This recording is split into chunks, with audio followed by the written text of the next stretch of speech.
말했던 문재인이 한국을 이끄는 건 세계 행운이다라고 하는 말처럼 어제자 가디언즈에 이제 그런 기사가 났더라고요. 그 기자가 최근에 이제 목요일 상황에 대해서 트럼프 대통령한테 질문을 하니까 뭐 누구나 다 게임을 하고 있는 중이다 이렇게 얘기를 했어요. 트럼프 대통령이. 네. 근데 그 기자가 뒤에 코멘트를 뭐라고 달았냐면 그런데 문재인 대통령은 게임을 하고 있지 않다. 그는 전쟁으로부터 자국민을 지키기 위한 헌신을 하고 있는 중이다. 이렇게 기사를 썼더라고요. 예. 그 말이 되게 감동적으로 다가왔던 거예요. 예. 지금 외신들에서 어쨌든 굉장히 많이, 그러니까 뭐 영국, 뭐 미국 다 할 거 없이 문 대통령의 이번 뭐 리더십에 대해서는 어쨌든 긍정적인 평가를 많이 내리고 있는 것 같습니다. 네. 이 반면에 야당 쪽의 반응을 보면은 아주 상당히 뭐랄까요, 점수가 낮습니다. 그렇죠. 김성태 원내대표가 이런 말을 했습니다. 옥류관 평양냉면에 취해서 세상 물고기를 다 잡은 양 호들갑을 떨었던 나이브한 현실인식 노벨상을 들먹이면서 크루미를 걷던 문재인 정부의 어설픈 중재 의견을 사실상 비판하지 않을 수 없다. 예, 이런 말이었습니다. 예. 숨은 좀 쉬시고 하시죠. 그렇죠. 예. 자, 지난 금요일만 해도 말이죠. 문재인 대통령에 대한 야당의 비난 발언. 뭐 한마디로 요약하자면 거 봐라. 뭐 이거였던 그렇죠. 것 같아요. 북한에 속았다. 뭐 이런 뉘앙스가 아주 잔뜩 풍겼는데 상당히 수위가 높았어요. 그때. 네, 그냥 뭐 야당의 반응을 보면은 사실은 마치 기다렸다는 듯이, 마치 취소되길 기다렸다는 듯이 너무 날선 비판이 굉장히 많았었는데요. 홍준표 대표 뭐 대표적으로 이런 얘기를 했어요. 이 지방선거에서 남북 위장 평화쇼를 이용해서 선거를 치르려고 했던 사람들이 되치기를 당할 것이다. 뭐 이런 얘기를 했었고 나경원 의원 뭐 볼튼 만나서 악수도 하고 굉장히 바쁘신 분이죠. 예. 이 대한민국 정부의 김칫국 외교다 이렇게 폄훼를 했었고 이 역시 이 안보 문제나 이런 거에 대해서는 굉장히 좀 강경한 이 유승민 바른미래당 공동대표는 문 대통령은 그동안 운전대에 앉아서 미국과 북한 사이에서 도대체 무엇을 조율했나 이러면서 취소 소식이 전해지자 굉장히 좀 비판적인 어조로 정부와 대통령을 공격했었죠. 예, 네. 그래요. 제가 아까 했던 성대모사도 그 북미 정상회담 무산 소식이 전해졌을 그랬죠. 때 24일 밤에 그때 그랬었죠. 이제 네. 논평이었는데요. 김광진 의원님, 예. 사실 지난 금요일만 해도 또 남북 정상회담 소식이 전해지기 전인 토요일 낮만 해도 당내 분위기는 상당히 걱정이 많았을 것 같아요. 사실 이게 뭐 북한과 미국 간의 협상을 위한 하나의 과정이다라고 하는 것은 어느 정도 생각을 하고 있었다 할지라도 그래도 당장의 그 상황들이 애가 타고 어떻게 될까라고 하는 고민이 생길 수밖에 없는 거지 않습니까? 이게 무슨 선거의 유불리의 문제가 아니라 진짜 민족이 어떻게 평화로 나아갈 수 있느냐 아니냐라고 하는 갈림길에 서 있는 길이었기 때문에 그리고 우리가 이 사이에서 어떻게 입장을 취할 수 있을까 그리고 조정할 수 있을까라고 하는 상황은 사실은 지난번 트럼프 대통령의 취소 상황은 우리의 어떤 잘못 때문에 기인한 것이 아니었기 때문에 다시 어떻게 이것을 긍정적인 신호로 바꿀 수 있을까라고 하는 고민들이 참 많았었는데 많은 사람들이 남북 간 정상 간에 그 통화라도 좀 해라라고 한 얘기를 했지 않습니까? 근데 그걸 한 단계 훨씬 넘어서 버리는 방식으로 문재인 대통령이 그걸 해결해 주셔서 참 고맙게 생각합니다. 예, 알겠습니다. 자, 문재인 대통령이 행운이다 이런 발언 보니까 트럼프 대통령이 했던 말이기도 하더라고요. 네, 이 한국은 문재인 대통령이 대통령인 것이 아주 행운이다 이 얘기를 이제 한미 정상회담 당시에 그 트럼프 대통령이 했던 얘기인데요. 그때 모두 발언을 이제 하면서 기자들한테 뭐 질의응답 그 과정에서 나왔던 얘기예요. 뭐 A뿔 줄 수 있다 뭐 이런 얘기까지 했었는데 그래놓고 그 이튿날에 그래놓고 취소를 정상회담 취소를 했어요. 네. 이게 뭐 그래서 굉장히 좀 황당했었죠. 그런데 저도 이번에 제 2차 2차가 아니죠. 4차죠. 어쨌든 2000년부터 하면 4차 남북 정상회담 보면서 저도 그 속보가 떴을 때 저 이거 오타인 줄 알았어요. 뭐 잘못 온 속보겠거니. 네. 근데 속보가 다 잘못되게 들어오는 거예요. 뭐 CNN도 그렇고 연합도 그래서 이거 뭔가 이상하다 싶었는데 어쨌든 외교는 상상력의 영역이 아닌가. 뭐 용기도 필요하지만 굉장히 좀 발상의 전환. 그래서 이번에 그 판문점의 통일각이었죠. 네, 만남 자체 굉장히 그 길을 트는데 주요한 어떤 그 계기가 됐던 것 같아요. 예, 네. 알겠습니다. 자, 이제 김광진 전 의원께서 오늘의 두 번째 말 짚어주십니다. 내가 죽는다는 심정으로 선거에 나설 뜻을 밝혔지만 저의 생각을 접는다. 아, 이게 누가 말입니까? 손학규 전 대표가 하신 말씀인데요. 불출마하겠다, 출마하겠다, 또 다시 불출마하겠다라고 하는 입장이 계속 번복됐던 지난 25일 내 발언입니다.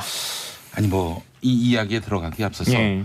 저는 손학규 위원장이 바른미래당 갈 줄은 사실 몰랐어요. 민주평화당으로 가든지 아예 그냥 어느 정파에도 속하지 않고 제3지대에 그 남아있든지 할 줄 알았는데 바른미래당으로 가셨단 말이죠. 바른미래당은 사실 지방선거 이후에는 보수 이 정계 개편의 또 한 축이 될 텐데 양대 축 중에 한 축일 텐데 그럼 다시 이제 보수 정치 세력 쪽으로 돌아가신 건지 어떻게 봐야 됩니까? 뭐 조금 더 지켜봐야 되긴 할 것 같습니다만 지금 이제 민주평화당에 남아 계신 분들과는 조금 거리감이 있는 정치 스탠스이시지 않습니까? 지역적으로도 그렇고 뭐 여러 가지 상황들이 그리고 그 안에서는 사실상의 1인 주자로 대권 주자로 설 수 있는 위치는 좀 아니신 거고 바른미래당에서는 그래도 좀 경쟁해 볼 수 있거나 아니면 지방선거 이후에 최소한 뭐 당대표라도 이렇게 좀 노려볼 수 있을 만한 그런 위치는 되실 것 같은데 바른정당 사람들이 사실 과거 동지였으니까 한나라당. 그렇죠. 그러니까 그런 여러 가지 것들이 같이 좀 고려되지 않았을까 싶기도 합니다. 자, 이 처음엔 송파을 국회의원 재보궐선거에 출마하지 않겠다라고 했다가 다시 출마하겠다라고 했다가 또 그 이튿날 불출마로 입장을 또 바꿨는데 마지막 불출마 선언 기자회견에서 죽는다는 심정으로 송파을 선거에 나서려고 했다 이런 말을 했습니다. 죽는다는 심정. 글쎄요. 선거 나가는데 왜 죽는다는 심정인지. 그러니까 다른 언론을 통해서 본인이 이제 그게 어떤 의미다라고 하는 걸 밝히시긴 했는데 사실 전날까지만 해도 그리고 그날 오전까지만 해도 방송에 나와서 내가 출마하겠다라고 하는 얘기들을 계속 해왔던 상황에서 이렇게 자신의 말을 뒤집는 것이라고 하는 것 자체가 이미 정치인으로서의 신의라고 하는 것을 상실할 수밖에 없는 구조다. 그게 정치인으로 죽는 일이라는 걸 안다. 그러나 당에서도 요구를 하고 또 서울시장 선거에도 그게 도움이 된다고 하니 내가 나를 버리고 지역을 위해서 그 당을 위해서 출마하겠다라고 하는 뜻으로 활용하신 것 같습니다. 아 그래요. 네, 이 정치인들의 언어를 이제 많이 봐왔지만 그 제 입장에서는 여전히 불편한 게 이런 거예요. 국민이 불러서 나를 희생하고 죽는다는 각오로 아니, 사실 자기 좋아서 나가는 거 아닙니까? 그런데 이것을 뭐치 희생하고 많은 걸 양보하고 억지로 나간다는 듯한 그런 말을 하는 거는 굉장히 일부 국민들이 듣기에는 되게 불편한 거예요. 근데 사실은 이제 그 송파을 선거가 손학규 위원장한테는 이기는 게 보장되지 않는 선거인데다 그리고 사실 좀 격이 안 맞을 수도 있는 거거든요. 뭐 그럴 수도 있겠죠. 그래서 그럼에도 불구하고 뭐 나간다고 하는 것은 뭐 대단한 결단이 또 필요한 것이고 만약에 잘 안 됐을 경우에는 그 결국엔 이분이 그 옛날 같지 않구나 또 이런 얘기 들을까봐 걱정을 할 만도 한 그런 위치입니다. 이익을 위한 선택이라고 보기엔 조금 어려운 것 같긴 해요. 누가 이게 선거 얘기라서 좀 그렇긴 굉장히 좀 조심스럽긴 한데 1등이 될지 2등이 될지 모르지만 어려운 선거라는 건 뭐 당연히 알고 있는 거지만 어쨌든 이미 경선을 통과한 당내 후보가 분명히 있었잖아요. 그리고 본인이 여러 차례 얘기를 했는데 결국은 그 유승민 바른미래당 그 유승민 대표 만나서 한 얘기가 그거라는 거 아니에요? 박주선 공동대표가 전화를 하고 안철수 서울시장 후보가 나에게 전화해서 나한테 계속 나가달라고 출마를 이제 강권했다, 요청을 했다. 그래서 어쩔 수 없이 나간다고 얘기했는데 그 전에 계속 자기의 이름을 빼달라 그러고 안 나가겠다 했던 그 당시 어떤 워딩과 그 당시의 어떤 그 명분이 그러니까 이유가 맞지 않는다는 거예요. 제가 하고 싶은 얘기는.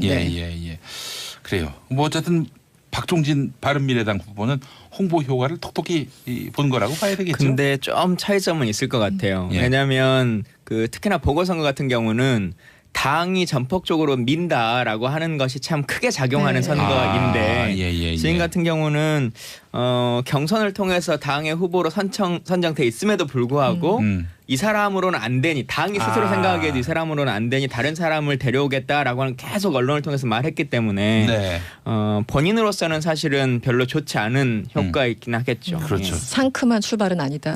그런 상큼한 출발은 아니고 상처뿐인 출발이다. 알겠습니다. 이건 뭐 결과는 지켜봐야 알겠죠. 그래서 유권자분들이 어떻게 판단하는지도 우리가 유심히 들여다봐야 할 텐데 어쨌든 참 바른미래당 그동안 아주 요란했습니다. 이 공천 갈등이요. 자, 이승원 평론가 오늘의 마지막 말. 깊이 사과드립니다. 아, 이거 누가 한 말입니까? 제가 한 말은 아니고요. 예. 네, TV조선이 한 얘기네요.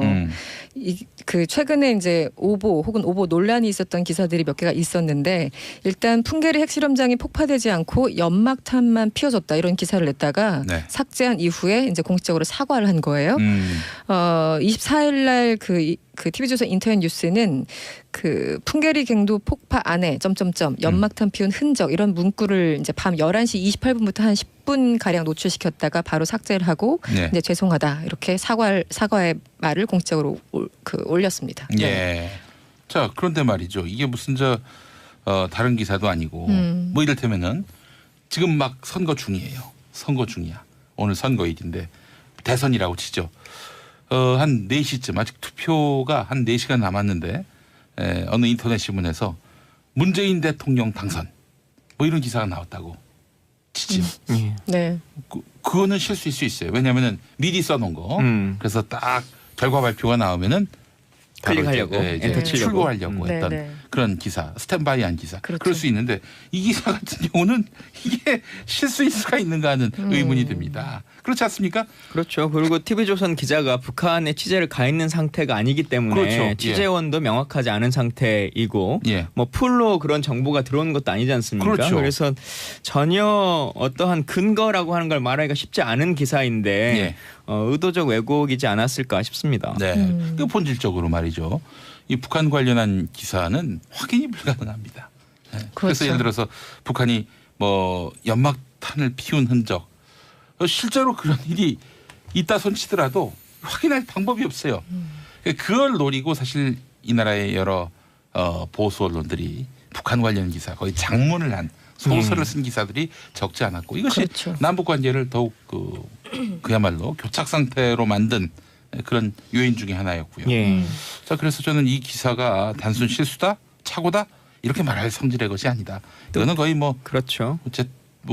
사안의 중대성을 감안해야 되겠습니다만은 이게 정말 이분들의 해명으로만으로는 진실을 알 수 없으니 특검을 도입하자 이런 말을 하고 싶을 정도로 진짜 이 해명이 북한도 참여하는 특검. 납득이 안 돼요. 예, 네. 예. 자, 그래요. 근데 또 하나가 있었는데 저는 이 부분이 더 이제 뭐 연막탄 피우 흔적 이것도 그렇지만 하나 사과를 또 안 한 건 있어요. 오보라고 인정하지 않은 게 네. 그 외신 기자들한테 $10,000를 취재 비용으로 요구했다 이런 보도 있었잖아요. 예, 그렇죠. 네. 근데도 여기에 대해서는 아직까지 사과 얘기를 하지 않고 그 돈을 내고 간 외신 기자가 없어요. 그러니까요. 예. 근데 이제 TV조선의 그 주장은 이런 거예요. 신뢰할 만한 취재원을 충분히 취재했다. 취재원을 밝힐 수는 없다. 보통 기자들이 저도 잠깐 예전에 해봤습니다만 취재원을 밝힐 수 없을 때는 취재원을 공개했을 때 굉장히 상처를 받거나 위험해지거나 할 때 이제 보호해 주는 약자들. 거잖아요. 예. 네. 고발자들. 네, 고발자 예. 내부 고발자나 아니면 예. 뭐 정당인일 수도 있어요. 내부에서 하고 있는 말도 안 되는 일에 대해서 또 폭로를 할 수 있으니까. 네. 근데 이거는 보호하고 말고할 성질의 기사가 아니에요. 만약에 네. $10,000를 냈던 기자가 있다면 그 네. 사람은 피해자라서 예. 말려도 겉으로 나올 겁니다. 내가 $10,000 냈다. 저쪽에서 요구했다. 예를 들면. 예. 근데 이것을 취재를 마치 보호하듯이 이렇게 얘기한다는 것 자체가 어쨌든 낸 사람이 있다면 그 사람은 굳이 뭐 보호받고 이럴 성질의 것들이 아닌 거잖아요. 네. 그래서 이 해명 자체가 제 상식으로는 좀 납득이 안 되는 부분이 있습니다. 그러니까 네. 취재를 하다 보면 사실은 취재원이 잘못된 정보를 줄 수도 있죠. 그렇죠. 그런 그렇죠. 것은 네네네. 뭐 충분히 인정할 수 있는데 네. 결과론적으로 이제 사건이 이제 종결된 거지 않습니까? 네네네. 종결돼서 봤더니 우리 취재원의 내용이 틀렸다라고 하면 사과하고 뭐 오보에 대해서 네. 반성하면 되는데 지금 그걸 하지 않으니까 그렇죠. 훨씬 더 심각한 문제인 거죠. 현송월 총살 이 기사도 아직 안 지웠어요. TV조선이. 예. 아직도 있습니까? 아직도 있어요. 네. 예. 소식이 전해졌을 그랬죠. 때 24일 밤에 그때 그랬었죠. 이제 네. 논평이었는데요. 김광진 의원님. 예. 사실 지난 금요일만 해도 또 남북 정상회담 소식이 전해지기 전인 토요일 낮만 해도 당내 분위기는 상당히 걱정이 많았을 것 같아요.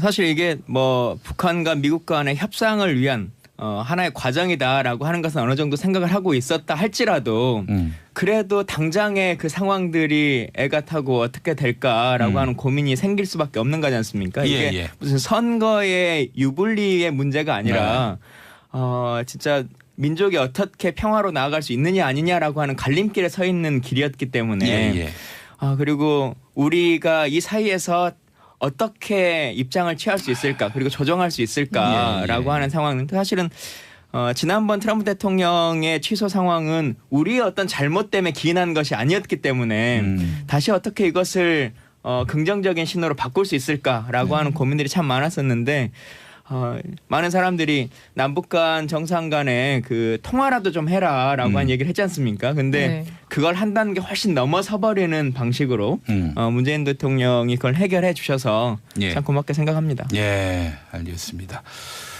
자, 문재인 대통령이 행운이다 이런 발언 보니까 트럼프 대통령이 했던 말이기도 하더라고요. 네, 이 한국은 문재인 대통령인 것이 아주 행운이다 이 얘기를 이제 한미 정상회담 당시에 그 트럼프 대통령이 했던 얘기인데요.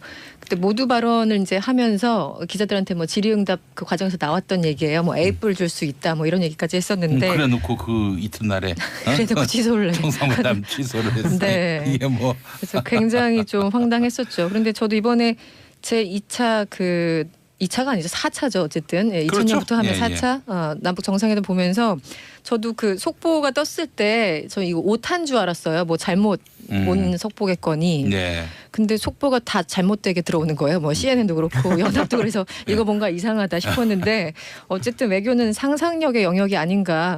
뭐 용기도 필요하지만 굉장히 좀 발상의 전환. 그래서 이번에 그 판문점의 통일각이었죠. 네, 만남 자체가 굉장히 그 길을 트는데 주요한 어떤 그 계기가 됐던 것 같아요. 예, 네. 알겠습니다.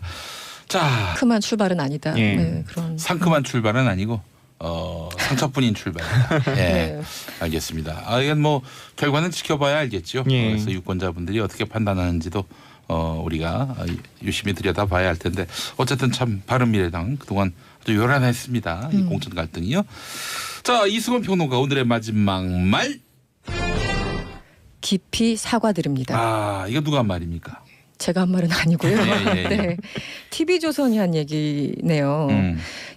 그 최근에 이제 오보 혹은 오보 논란이 있었던 기사들이 몇 개가 있었는데 일단 풍계리 핵실험장이 폭파되지 않고 연막탄만 피워졌다 이런 기사를 냈다가 삭제한 이후에 이제 공식적으로 사과를 한 거예요.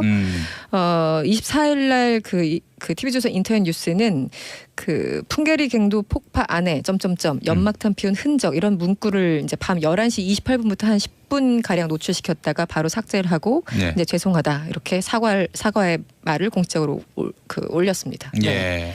자, 그런데 말이죠. 이게 무슨 다른 기사도 아니고 뭐 이를테면은 지금 막 선거 중이에요. 선거 중이야. 오늘 선거일인데 대선이라고 치죠. 한 4시쯤 아직 투표가 한 4시간 남았는데 어느 인터넷 신문에서 문재인 대통령 당선 뭐 이런 기사가 나왔다고 치지요. 네. 그거는 실수일 수 있어요. 왜냐하면은 미리 써놓은 거. 그래서 딱 결과 발표가 나오면은 클릭하려고 이제 출고하려고 했던 그런 기사, 스탠바이한 기사. 그렇죠. 그럴 수 있는데 이 기사 같은 경우는 이게 실수일 수가 있는가 하는 의문이 듭니다. 그렇지 않습니까? 그렇죠. 그리고 TV조선 기자가 북한에 취재를 가 있는 상태가 아니기 때문에 취재원도 명확하지 않은 상태이고 뭐 풀로 그런 정보가 들어오는 것도 아니지 않습니까? 그렇죠. 그래서 전혀 어떠한 근거라고 하는 걸 말하기가 쉽지 않은 기사인데 의도적 왜곡이지 않았을까 싶습니다. 네, 그 본질적으로 말이죠. 이 북한 관련한 기사는 확인이 불가능합니다. 그래서 예를 들어서 북한이 뭐 연막탄을 피운 흔적 실제로 그런 일이 있다 손치더라도 확인할 방법이 없어요. 그걸 노리고 사실 이 나라의 여러 보수 언론들이 북한 관련 기사 거의 장문을 한 소설을 쓴 기사들이 적지 않았고 이것이 남북은 일이라는 걸 안다. 그러나 당에서도 요구를 하고 또 서울시장 선거에도 그게 도움이 된다고 하니 내가 나를 버리고 지역을 위해서 그 당을 위해서 출마하겠다라고 하는 뜻으로 활용하신 것 같습니다. 아, 그래요. 네, 이 정치인들의 언어를 이제 많이 봐왔지만 그 제 입장에선 여전히 불편한 게 이런 거예요. 국민이 불러서 나를 희생하고 죽는다는 각오로. 아니, 사실 자기 좋아서 나가는 거 아닙니까? 그런데 이것을 마치 희생하고 많은 걸 양보하고 억지로 나간다는 듯한 그런 말을 하는 거는 굉장히 일부 국민들이 듣기에는 되게 불편한 거예요. 근데 사실은 네. 이제 그 송파울 선거가 손학규 위원장한테는 이기는 게 보장되지 않는 선거인데다 그리고 사실 좀 격이 안 맞을 수도 있는 거거든요. 뭐 그럴 수도 있겠죠. 그래서 그럼에도 불구하고 뭐 나간다고 하는 것은 뭐 대단한 결단이 또 필요한 것이고 만약에 잘 안 됐을 경우에는 그 결국은 이분이 그 옛날 같지 않구나 또 이런 얘기 들을까봐 그러니까요. 걱정을 할 만도 한 그런 위치입니다. 이익을 위한 선택이라고 보긴 조금 어려운 아니, 것 같긴 그러니까 해요. 누가 이게 선거 얘기를 해서 좀 그렇긴 굉장히 좀 조심스럽긴 한데 네. 1등이 될지 2등이 될지 모르지만 어려운 선거라는 건 뭐 당연히 알고 있는 거지만 네. 어쨌든 이미 경선을 통과한 당내 후보가 분명히 있었잖아요. 네. 그리고 본인이 여러 차례 얘기를 했는데 결국은 그 유승민 바른미래당 그 유승민 대표 만나서 한 얘기가 그거라는 거 아니에요? 네. 박주선 공동대표가 전화를 하고 안철수 서울시장 후보가 나에게 전화해서 나한테 계속 나가달라고 출마를 이제 강권했다, 요청을 했다. 그래서 어쩔 수 없이 나간다고 얘기했는데 그 전에 계속 자기의 이름을 빼달라 그러고 안 나가겠다 했던 그 당시 어떤 워딩과 네. 그 당시에 어떤 그 명분이 그러니까 이유가 맞지 않는다는 거예요. 네. 제가 하고 싶은 얘기는. 예, 네. 예. 그래요. 뭐 어쨌든 박종진 바른미래당 후보는 홍보 효과를 톡톡히 본 거라고 봐야 되겠죠. 근데 좀 차이점은 있을 것 같아요. 예. 왜냐하면 그 특히나 보궐선거 같은 경우는 당이 전폭적으로 민다라고 하는 것이 참 크게 작용하는 네. 선거인데 예. 지금 같은 경우는 경선을 통해서 당의 후보로 선정돼 있음에도 불구하고 이 사람으로는 안 되니 당이 스스로 생각하기에도 이 사람으로는 안 되니 다른 사람을 데려오겠다라고 하는 계속 언론을 통해서 말했기 때문에 네. 본인으로서는 사실은 별로 좋지 않은 효과가 있긴 하겠죠. 그렇죠. 예. 말했던 문재인이 한국을 이끄는 건 세계 행운이다라고 하는 말처럼 어제자 가디언즈에 이제 그런 기사가 났더라고요. 그 기자가 최근에 이제 목요일 상황에 대해서 트럼프 대통령한테 질문을 하니까 뭐 누구나 다 게임을 하고 있는 중이다 이렇게 얘기를 했어요. 트럼프 대통령이. 네. 근데 그 기자가 뒤에 코멘트를 뭐라고 달았냐면 그런데 문재인 대통령은 게임을 하고 있지 않다. 그는 전쟁으로부터 자국민을 지키기 위한 헌신을 하고 있는 중이다. 이렇게 네, 네, 기사를 네. 썼더라고요. 예. 그 말이 되게 감동적으로 다가왔던 거예요. 예. 지금 외신들에서 어쨌든 굉장히 많이 그러니까 뭐 영국 뭐 미국 다 할 거 없이 문 대통령의 이번 뭐 리더십에 대해서는 어쨌든 긍정적인 평가를 많이 내리고 있는 것 같습니다. 네. 이 반면에 야당 쪽의 반응을 보면은 아주 상당히 뭐랄까요? 점수가 낮습니다. 그렇죠. 김성태 원내대표가 이런 말을 했습니다. 옥류관 평양냉면에 취해서 세상 물고기를 다 잡은 양 호들갑을 떨었던 나이브한 현실인식 노벨상을 들먹이면서 크루미를 걷던 문재인 정부의 어설픈 중재 의견을 사실상 비판하지 않을 수 없다. 예, 이런 말이었습니다. 예. 숨은 좀 쉬시고 하시죠. 예. 자, 지난 금요일만 해도 말이죠. 문재인 대통령에 대한 야당의 비난 발언. 뭐 한마디로 요약하자면 거 봐라. 뭐 이거였던 것 그렇죠. 같아요. 북한에 속았다. 뭐 이런 뉘앙스가 아주 잔뜩 풍겼는데 상당히 수위가 높았어요 그때. 네, 그냥 뭐 야당의 반응을 보면은 사실은 마치 기다렸다는 듯이 마치 취소되길 기다렸다는 듯이 너무 날선 비판이 굉장히 많았었는데요. 홍준표 대표 뭐 대표적으로 이런 얘기를 했어요. 이 지방선거에서 남북 위장 평화 쇼를 이용해서 선거를 치려고 했던 사람들이 되치기를 당할 것이다. 뭐 이런 얘기를 했었고 나경원 의원 뭐 볼튼 만나서 악수도 하고 굉장히 바쁘신 분이죠. 예. 이 대한민국 정부의 김칫국 외교다 이렇게 폄훼를 했었고. 이 역시 이 안보 문제나 이런 거에 대해서는 굉장히 좀 강경한 이 유승민 바른미래당 공동대표는 문 대통령은 그동안 운전대에 앉아서 미국과 북한 사이에서 도대체 무엇을 조율했나 이러면서 취소 소식이 전해지자 굉장히 좀 비판적인 어조로 정부와 대통령을 공격했었죠. 예, 네. 그래요. 제가 아까 했던 성대모사도 그 북미 정상회담 무산 이제 김광진 전 의원께서 오늘의 두 번째 말 짚어주십니다. 내가 죽는다는 심정으로 선거에 나설 뜻을 밝혔지만 저의 생각을 접는다. 이게 누가 말입니까? 손학규 전 대표가 하신 말씀인데요. 불출마하겠다, 출마하겠다, 또 다시 불출마하겠다라고 하는 입장이 계속 번복됐던 지난 예. 25일의 발언입니다. 아니 뭐 이 이야기에 들어가기 앞서서 예. 저는 손학규 위원장이 바른미래당 갈 줄은 사실 몰랐어요. 민주평화당으로 가든지 아예 그냥 어느 정파에도 속하지 않고 제3지대에 그 남아있든지 할 줄 알았는데 바른미래당으로 가셨단 말이죠. 바른미래당은 사실 지방선거 이후에는 보수 이 정계 개편의 또 한 축이 될 텐데 양대 축 중에 한 축일 텐데 그럼 다시 이제 보수 정치 세력 쪽으로 돌아가신 건지 어떻게 봐야 됩니까? 뭐 조금 더 지켜봐야 되긴 할 것 같습니다만 지금 이제 민주평화당에 남아 계신 분들과는 네. 조금 거리감이 있는 정치 스탠스이시지 않습니까? 지역적으로도 그렇고 뭐 여러 가지 상황들이 그리고 네. 그 안에서는 사실상의 1인 주자로 대권 주자로 설 수 있는 위치는 좀 아니신 거고 네. 바른미래당에서는 그래도 좀 경쟁해 볼 수 있거나 아니면 지방선거 이후에 최소한 뭐 당대표라도 이렇게 좀 노려볼 수 있을 만한 그런 위치는 되실 것 같은데 바른정당 사람들이 사실 과거 동지였으니까 예, 한나라당. 그렇죠. 예, 예. 예, 예. 그러니까 그런 여러 가지 것들이 같이 좀 고려되지 않았을까 싶기도 합니다. 자, 이 처음엔 송파을 국회의원 재보궐선거에 출마하지 않겠다라고 예. 했다가 다시 출마하겠다라고 했다가 또 그 이튿날 불출마로 입장을 또 바꿨는데 마지막 불출마 선언 기자회견에서 죽는다는 심정으로 송파을 선거에 나서려고 했다 이런 말을 했습니다. 죽는다는 심정. 글쎄요. 선거 나가는데 왜 죽는다는 심정인지. 그러니까 다른 언론을 통해서 본인이 이제 그게 어떤 의미다라고 하는 걸 밝히시긴 했는데 예. 사실 전날까지만 해도 그리고 그날 오전까지만 해도 방송에 나와서 내가 출마하겠다라고 네. 하는 얘기들을 네. 계속 해왔던 상황에서 네. 이렇게 자신의 말을 뒤집는 것이라고 하는 것 자체가 이미 정치인으로서의 신의라고 하는 것을 상실할 수밖에 없는 구조다. 그게 정치인으로 죽는